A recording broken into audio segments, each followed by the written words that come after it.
Guys, I gotta tell you, this country is becoming soft, right? No, we're not becoming soft. We're already soft, right? We're as soft as Charmin Ultra, right? Toilet paper. Soft as Charmin Ultra toilet paper. As the so-called GOAT of gymnastics, Simone Biles basically quit on her team because of mental health issues. Now, look, guys, I'm not trying to make light of mental health issues or the personal struggles that people may be going through, but I'm not buying this, right? This story from Simone Biles in terms of why she quit on her team, right? I'm just not buying it, and I really don't have sympathy for it because it's really just a part of a movement to soften up America, right? And think that being a quitter is okay, and it's just not. This is a part of participation trophy culture, right? And again, I understand Simone has been through some things in her life. I'm not trying to make light of it. I'm not trying to play it down. But at the end of the day, you're an athlete competing on the world stage. This is not a legitimate excuse. I'm sorry. I'm sorry. So let's read a little bit more about what happened here so you guys get an understanding of what's going on. It was a wild Tuesday morning in the United States as fans woke up to the news that Simone Biles, recognized widely as the greatest gymnast of all time, withdrew from the Tokyo Olympics team final competition. The decision came after Biles bailed on her expected vault, finishing a Yurchenko with fewer twists and a shaky landing for a low-scoring 13.766. She returned to the floor following a brief exit from the arena with a USA Gymnastics trainer. It was announced shortly afterwards the four-time gold medalist would not continue in the competition. The vault and ensuing conversation with teammates is below. But before we get into that, I want you guys to actually see her performance, her last performance before she dropped out, right? And it looks like she might have been a little nervous, which again I really don't understand because she is an Olympic gold medalist. I think she won like 4 gold medals in the Olympics in 2016. So I really don't get it, but hey, it is what it is. I've never competed at this world stage. So as you can see here, apparently she didn't do as many twists as she was supposed to, and she had like this awkward landing, right? Like that. It was awkward. You see what I'm saying? It was awkward. And you can see on her face after she's leaving that she knows she didn't really do all that well, right? It looks like she's about to cry. So like I said, I'm not trying to be a mean person or anything like that, but I'm just saying, I mean, this is the world stage here. You're competing for America. So let's read a little bit more here. Biles, 24, can be heard on the NBC Sports video feed talking up her teammates on the sideline after the making decision to step back. Quote, "I'm sorry, I love you guys, but you're going to be just fine. I love you," she said, hugging the teammates circled around her. "You guys have trained your whole entire life for this. It's fine. I've been to an Olympics. I'll be fine. This is your first. You go out there and kick ass, okay?" Biles remained with Team USA on the floor and loudly cheered on encouragement to her teammates. Saniza Lee, Jordan Childs, and Grace McCullum continue on to earn silver for the United States. A talented Russia squad took gold by defeating Team USA 169.528 to 166.096. Great Britain won bronze. So it looks like Simone's decision may have cost the USA gold, right? And, we lost to Russia in the process, right? To make it even worse, we lost to Russia after a U.S. athlete quit for reasons, right? Let's read about the reasons. Biles, a 5-time Olympic medalist at the 2016 Rio Games, said afterwards she was, quote, not in the right headspace. Quote, "I'm not going to lose a medal for this country and for these girls," she said. "They work too hard. It's not worth it, especially when you have 3 amazing athletes who can step up." She spoke with the media after competition and was jovial, celebrating her teammates while speaking with NBC Today host Hoda Gop about the silver medal performances. Okay, so here's my issue. I would rather see you go out there and lose than to quit. Right? Let me say that again.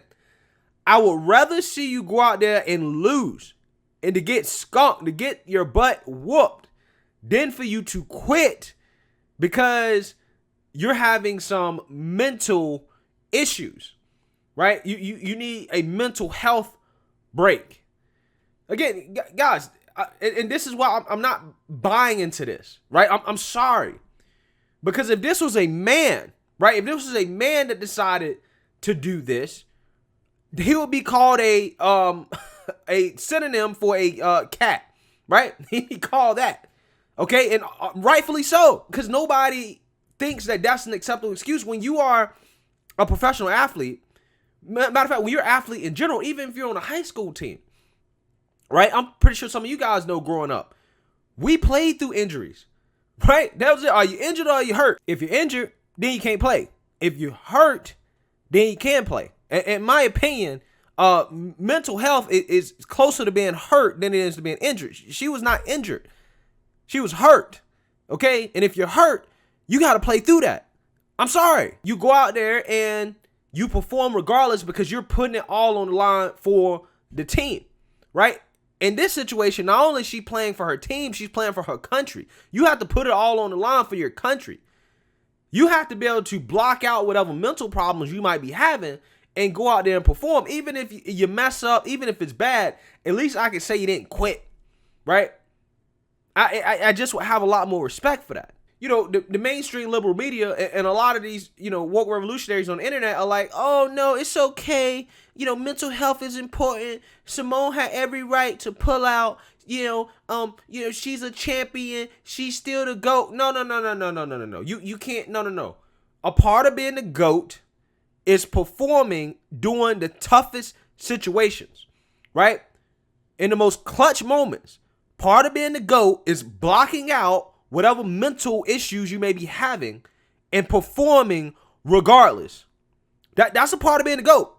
That's what made Michael Jordan so great, because he was known for his clutchness. Y'all remember the flu game in Game 5 of the 1997 finals? Right now, some people say that Michael was hungover, he didn't have the flu, but regardless, whatever he had, he played through it. One of the reasons why I love Kobe Bryant is because Kobe played, I think he played through all types of injuries, right? I think he played with a broken finger, right? I think he shot free throws after he had tore his Achilles. Great athletes, truly great athletes play through this type of stuff. They perform through this type of stuff. And I'm not saying that Simone Biles, you know, is not great, but the whole wearing the GOAT on your uniform, leaning into that, calling yourself the GOAT, you can't call yourself the GOAT if you quit, right? And that's the thing. It's frustrating to see the media try to use this flowery language, right, to try to make it sound, oh, well, she dropped out. No, she quit.